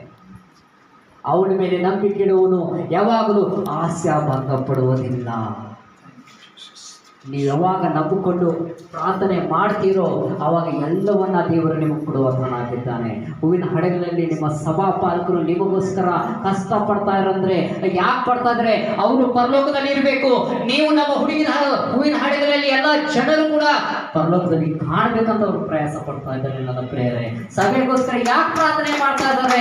ಅನೇಕ ಜನರು ನರಕಕ್ಕೆ ಹೋಗಬಾರ್ದು ಅಂತ ಅವ್ರ ಪ್ರಯಾಸ ಇದೆ. ನಾವೆಲ್ಲರ ಪ್ರಯಾಸ ಅದೇ ಇದೆ ಪ್ರಿಯರೇ. ಒಂದೇ ವಚನವನ್ನು ಓದೋಣ. ಯೋಹಾನ ವರ್ಷ 8ನೇ ಅಧ್ಯಾಯ 31-32ನೇ ವಚನ ಹೇಳ್ತಾರೆ. ಯೇಸು ಸ್ವಾಮಿ ಒಂದೇ ಮಾತು ಹೇಳಿದ್ರು, ಸತ್ಯವನ್ನ ತಿಳ್ಕೊಳ್ಳಿ, ಸತ್ಯವನ್ನೇ ನಿಮಗೆ ಬಿಡುಗಡೆ ಮಾಡೋದು, ಹಾಗೆ ನೀವು ನನ್ನ ಶಿಷ್ಯರಾಗುವಿರಿ, ಹಾಗೆ ನೀವು ನನ್ನ ಮಕ್ಕಳಾಗುವಿರಿ ಅಂತ ದೇವರ ವಾಕ್ಯವನ್ನ ಸ್ಪಷ್ಟವಾಗಿ ಬಂದಿದೆ. ನನ್ನ ಪ್ರಿಯರೇ, ನನ್ನ ಸತ್ಯವೇದವನ್ನ ಯಾವಾಗ 35 ಸಲ ಓದಿ ಮುಗಿಸಿದ್ದೇನೋ, I want to read 200 times. ನಾನು ಹೇಳಿದೆ, ಸತ್ಯವೇದ ಓದಬೇಕಾದ್ರೆ ಸ್ವಾಮಿ ಅದು ನಾನು ಓದಬಾರ್ದಪ್ಪ, ನೀನು ಓದಬೇಕು, ನನಗೆ ಜ್ಞಾನ ಗೊತ್ತಿಲ್ಲ ಸ್ವಾಮಿ ಅಂತ ಒಂದೇ ಮಾತು ಕೇಳ್ತಿದೆ. ನನ್ನ ಕರೆದಾತನು ನೀನಲ್ಲಿ ನಂಬಿಗಸ್ತನಾಗಿದ್ದಿ. ಇನ್ನುವರೆಗೂ ನನ್ನನ್ನ ಇವತ್ತು 8 ವರ್ಷ ನಾನು ಸೇವೆ ಮಾಡ್ತಾ ಇದ್ದೀನಿ, ನನಗೆ ಯಾವ ಕೊರತೆ ಇಲ್ಲ. ನಾನು ಇನ್ನೂ ಮ್ಯಾರೇಜ್ ಆಗಿಲ್ಲ. ನಾನು ಯಾಕೆ ಮ್ಯಾರೇಜ್ ಆಗಿಲ್ಲ ಅಂದ್ರೆ, ನಾನು ಒಂದು ಮಾತು ಹೇಳ್ತೀನಿ, ನೀನು ಆದಾಮಗೆ ಹೇಗೆ ಸೃಷ್ಟಿ ಮಾಡಿದೆಯೋ, ಹೇಗೆ ಪಕ್ಕದ ಎಲುಬು ತಂದೆಯೋ, ಆ ಎಲುಬು ನನಗೆ ಸರಿಯಾಗಿ ಬಂದರೆ ನಾನು ಮದುವೆ ಮಾಡ್ಕೋತೇನೆ ಹೊರತು ನಾನು ಮದುವೆ ಮಾಡೋಕೆ ಇಷ್ಟಪಡಲ್ಲ. ಯಾಕಂದ್ರೆ ನನ್ನ ಹೆಂಡತಿ ಪರಲೋಕಕ್ಕೆ ಕರ್ಕೊಂಡು ಹೋಗಲ್ಲ, ನನ್ನ ತಂದೆ ತಾಯಿ ಪರಲೋಕಕ್ಕೆ ಕರ್ಕೊಂಡು ಹೋಗಲ್ಲ, ನನ್ನ ಪರಲೋಕಕ್ಕೆ ಕರ್ಕೊಂಡು ಹೋಗೋನು ನನ್ನ ಕರ್ತನಾದ ಯೇಸು ಕ್ರಿಸ್ತನೊಬ್ಬನೇ. ಯಾಕಂದ್ರೆ ನಿಮ್ಮ ಸಭಾಪಾಲಕರು ಮತ್ತು ಸಭಾ ಸೇವಕರು ನಿಮಗೋಸ್ಕರ ಪ್ರಾರ್ಥನೆ ಮಾಡ್ತಾ ಇದ್ದಾರೆ. ಮತ್ತೆ ಅವರಿಗೆ ನೀವು ಸಪೋರ್ಟ್ ಆಗಿರಿ. ಹೇಗೆ ಸಪೋರ್ಟ್ ಆಗಬೇಕಂದ್ರೆ, ನೀವು ಅವರ ದಿನನಿತ್ಯ ಅವರು ಎಲ್ಲಿ ಕರೀತಾರೋ ಪ್ರಾರ್ಥನೆಗೆ ಸಪೋರ್ಟ್ ರೀ. ಈ ಲೋಕದಲ್ಲಿ ನೀವು ಗಳಿಸ್ತಿರ್ಬಹುದು, ನೀವು ಬಂಗಾರ ಬೆಳ್ಳಿ ಎಲ್ಲ ಗಳಿಸ್ತಿರ್ಬೋದು. ನನ್ನ ಪ್ರಿಯರೇ, ಇದು ಒಂದು ದಿವಸ ನೀವು ಬಿಟ್ಟು ಹೋಗೋರಿದ್ದೀರಿ. ದೇವರ ಮುಂದೆ ಹೇಳ್ತೀರಿ, ಏನ್ ಹೇಳ್ತೀರಿ? ದೇವರು ನಿಮ್ಮ ಜೊತೆಲಿದ್ರೆ ಎಲ್ಲವನ್ನ ನಿಮಗಾಗಿ ದೇವರು ಕರೀತಾರೆ. ದೇವರನ್ನು ಸಿದ್ಧ ಮಾಡ್ಲಿಕ್ಕೆ ಹೇಳ್ತಾ ಇದ್ದಾನೆ. ಏನ್ ಹೇಳ್ತಾ ಇದ್ದಾನೆ? ಒಂದು ವಚನ ಓದೋಣ. 1 ಪೇತ್ರ 5:7. 1 ಪೇತ್ರ 5:7. ಇದು ಯೋಹಾನ ಬೇಡವಾ? ಅಲ್ಲ 1 ಪೇತ್ರ 5:7. 1 ಪೇತ್ರ. ನನ್ನ ಸಮಯ ಮುಗಿಯಿತು. ಹಾ ಹಾ ಹಾ ಹಾ ಹಾ ಸಾಕು. ನಿಮ್ಮ ಏನು ಚಿಂತೆ ಇದೆಯೋ, ನಿಮ್ಮ ಏನು ದುಃಖ ಇದೆಯೋ, ನಿಮ್ಮ ಏನು ನೋವು ಇದೆಯೋ, ನಿಮ್ಮ ಏನು ಕಷ್ಟ ಇದೆಯೋ, ನಿಮ್ಮ ಏನು ಸಾಲ ಇದೆಯೋ ಆತನ ಮೇಲೆ ಹಾಕಿರಿ. ಆತನ ಬಂದು ಎಲ್ಲವನ್ನ ತೀರ್ಸೋನಾಗಿದ್ದಾನೆ. ನೀನು ಮೊಣಕಾಲೂರಿ ಪ್ರಾರ್ಥನೆ ಮಾಡುವುದಾದ್ರೆ ನಿಶ್ಚಿತವಾಗಿ ಏನ್ ಹೇಳ್ತಾನೆ? ನಾನು ಯಾವಾಗಲೂ ನಿನಗೆ ಸಂತೋಷವಾಗಿ ಇರುತ್ತೇನೆ, ನಾನು ಯಾವಾಗಲೂ ನಿನ್ನನ್ನು ಕೊಡಲು ಶಕ್ತನಾಗಿದ್ದಾನೆ. ನಿಮಗೋಸ್ಕರ ಅವರು ಪ್ರಾರ್ಥನೆ ಮಾಡ್ತಾರೆ. ಎಲ್ಲರೂ ನಿಮಗೋಸ್ಕರ ನಾವು ಸಿದ್ಧರಾಗಿದ್ದೇವೆ. ನೀವು ಕರ್ತನಿಗಾಗಿ ಸಿದ್ಧರಾಗಿರಿ. ನೀವು ನಮ್ಮ ಜೊತೆಯಲ್ಲಿ ಇರುತ್ತೀರಿ. ಪರಲೋಕ ನಿಮಗೆ ಹೇಳ್ತದೆ. ಪರಲೋಕದ ದ್ವಾರಗಳನ್ನು ಸುರಿಸಿ ಇದು ಕಾಣಿಕೆ ಏನು ಕೊಡ್ತೀರೋ ಮಲಗಿ 3 ಹೊತ್ತು ಅಂದ್ರೆ ನಿಮ್ಮ ಮನಸ್ಸನ್ನ ದೇವರು ಹೃದಯನ ನೀವು ಹಣಕ್ಕೆ ಪ್ರೀತಿ ಮಾಡ್ತಿರೋ ಏನು ನನ್ನನ್ನು ಪ್ರೀತಿ ಮಾಡ್ತೀರಂತ ದೇವರು ನಿಮ್ಮನ್ನ ಪರೀಕ್ಷೆ ಮಾಡ್ತಾರೆ. ನನ್ನ ಪ್ರೇರೆ ನನ್ನ ಆಲಯವು ಆಹಾರ ಶೂನ್ಯವಾಗದಂತೆ ನೀವು ದಶಮಾಂಶವನ್ನು ಯಾವತ್ತೂ ಭಂಡಾರಕ್ಕೆ ತೆಗೆದುಕೊಂಡು ಬನ್ನಿರಿ. ನಾನು ಪರಲೋಕದ ದ್ವಾರಗಳನ್ನು ತೆರೆದು ನಿಮ್ಮಲ್ಲಿ ಸ್ಥಳ ಹಿಡಿಯಲಾಗದಷ್ಟು ಸುವರವನ್ನು ಸುರಿಯುವನೋ ಇಲ್ಲವೋ ನನ್ನನ್ನು ಹೀಗೆ ಪರೀಕ್ಷಿಸಿರಿ ಎಂದು ಇದು ಸೇನಾಧೀಶ್ವರನ ಯೆಹೋವನ ನುಡಿ. ಯಾವಾಗ ನಿನ್ನ ದೇವರ ಮುಂದೆ ನಿನ್ನ ತಂದು ಕೊಡ್ತೀಯೋ ಅವಾಗ ನೀನು ಆಶೀರ್ವಾದ ಹೊಂತೀಯ, ಆಶೀರ್ವಾದ ನಿಧಿ ಆಗ್ತೀಯ. ನೀನು ಕೊಟ್ಟುವುದಾದ್ರೆ ಪರಲೋಕ ನಿಮಗೋಸ್ಕರ ತೆರೀತಾನೆ. ಇವತ್ತು ನೀವು ಕೊಡುವ ನಂತರ ಆಗಬೇಕು. ಸೇವಕರಿಗೆ ಕೊಡಲ್ಲ, ಸೇವೆಗಾಗಿ ಕೊಡ್ತೀರಿ, ದೇವರ ಸಂಪೂರ್ತಿಗಾಗಿ ಕೊಡ್ತೀರಿ. ನಾವು ಇತರಿಗೋಸ್ಕರ ನಾವು ಎಲ್ಲ ಮಾಡ್ತೀವಿ. ನಮಗೆ ಏನಿಲ್ಲ. ನಾನು 10 ಕೋಟಿ ಮಾಲಕ್ಕಿದ್ದೇನೆ, ಬೇಕಾದ್ರೆ ಬಂದು ತೋರಿಸ್ತೇನೆ. ನಾನು ಎಲ್ಲ ಬಿಟ್ಟು ಬಂದಿದ್ದೇನೆ, ಎಲ್ಲವನ್ನ ಬಿಟ್ಟು ಬಂದಿದ್ದೀನಿ. ನೌಕರಿ ಆರ್ಡರ್ ಯಾವಾಗ ಹರಿದಿದ್ದೇವ ನಮ್ಮಪ್ಪ ಹಾಕಿದ್ರು, ನಾನು ಹೊರಗೆ ಹೋಗ್ಲಿಲ್ಲ. ನನ್ನ ದೇವರು ಒಂದು ಸಭೆ ಕೊಟ್ಟು ಅವರ ಪ್ರಾರ್ಥನೆ ಮುಖಾಂತರ ಅವರೇ ಇವತ್ತು ರಕ್ಷಣೆ ಹೊಂದಿದ್ದಾರೆ. ಯಾವಾಗ ನಾನು ಫೋನ್ ಮಾಡಿ ಮಾತಾಡು, ನಾನು ಫೋನ್ ಮಾಡ್ತೇನೆ. ಯಾವಾಗ ವಾರ 1 ತಾರೀಕು ಮರಿಯಂ ರೆಡ್ಡಿಯಲ್ಲಿ ಮೀಟಿಂಗ್ ಇದೆ.